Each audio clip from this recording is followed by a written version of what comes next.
What's going on, Gateway?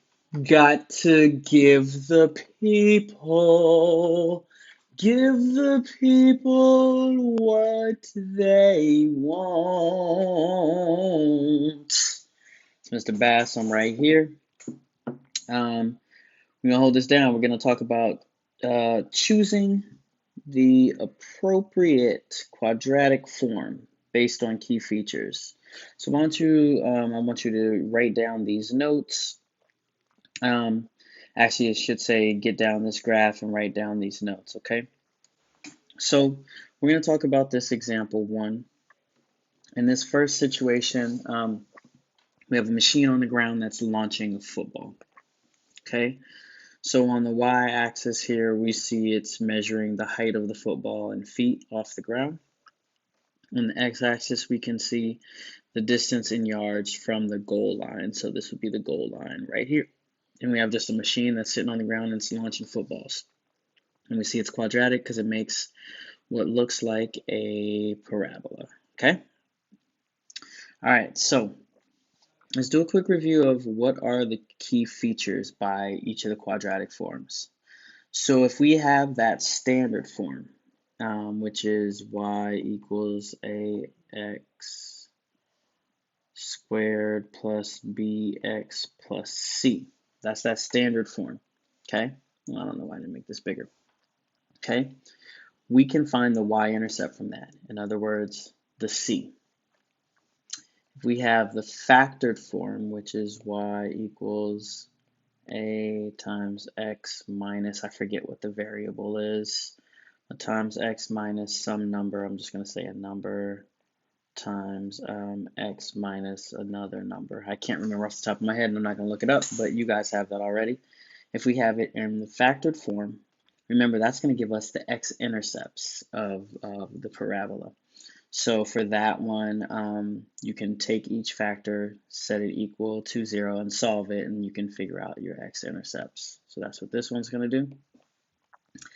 And then finally, if we have that vertex form, that tells us the vertex y equals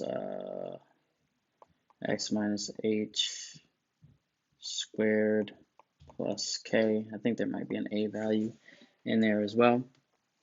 Okay, so we have that vertex form, and h and k are my vertex. All right, so keep those in mind. So I'm going to ask you a question now about this particular situation, a football launch. All right. I am going to ask you, and let me go ahead and erase this because this wasn't really a part of it. So I'm going to ask you first, which form would help most if I'm trying to find, so please write, which form is most helpful if I'm trying to find the ending point where the football landed. Which form is most helpful? Standard, factored, or vertex? If I was trying to find the ending point where the football landed. I want you to think about that and write down what you think it would be. Cool. Hopefully you thought about it and you said, well, that's probably going to be the factored form, right? So the answer to that would be factored form. Why would it be factored form? Well, because factored form gives me x-intercepts. So here and here are my x-intercepts, right? And if I wanted to know where the football landed, that's right there at one of those x-intercepts. So factored form would be most useful for helping me to figure that answer out. So I'm going to erase that stuff. Boom, boom, boom. Okay, but hopefully that makes sense. Factored form would help me that because of x-intercepts. Okay, but what if I asked you which form would be most helpful to find the highest point the football reached? Okay, which form do you think would be best to tell me the highest point where the football reached? Hopefully, you stopped and wrote that down because you thought about it. And this should tell you that I would want to use vertex form. Why? Well, because of the vertex. And the vertex would be somewhere about here. And this would be the highest point of the football. Okay? So that's really asking what's the vertex of that parabola. So I would love to use vertex form if I had access to it. Third thing, I want you to answer this on your own. Why doesn't standard form help in this situation? I want you to answer this. Standard form in this particular situation is not super helpful. Why? I want you to write your answer to that. I'm not going to tell you the answer, but I want you to write down an answer to why standard form isn't helpful. That might be a question that you get somehow in this homework that we do. All right, this is going to be quick. Let's go on and move over to example 2. This is example 2. So go ahead and draw this and label it. This is modeling a swimmer diving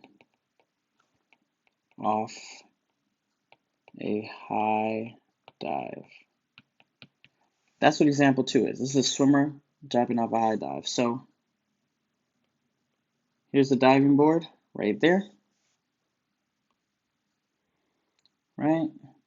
Here the water would kind of be at this level. X-axis is time. Y-axis is, Y-axis is the distance above the water. All right? So, if I wanted to know, say if I want to know,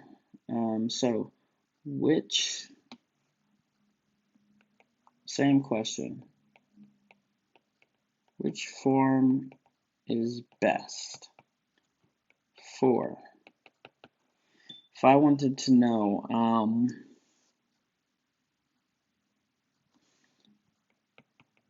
the time it took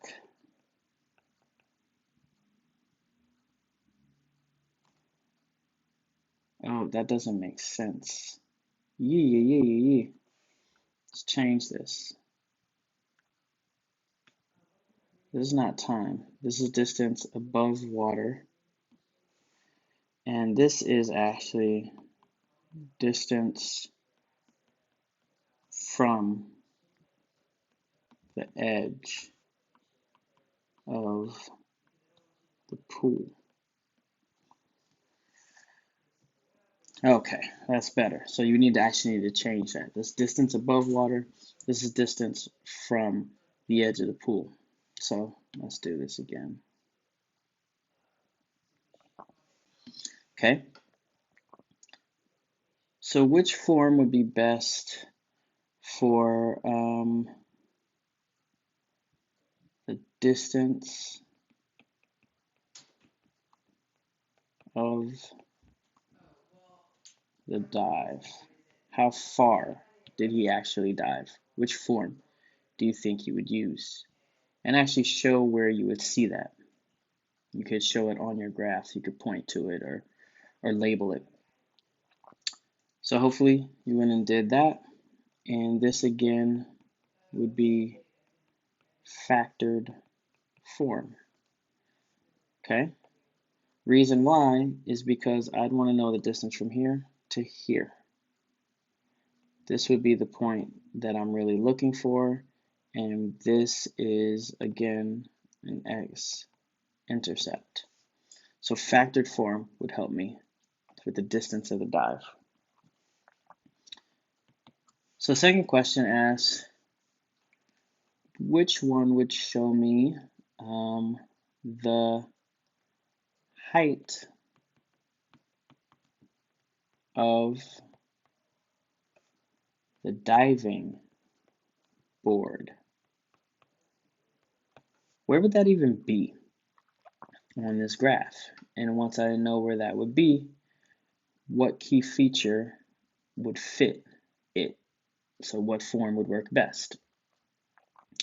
So hopefully you're like, oh, well, the diving board is here.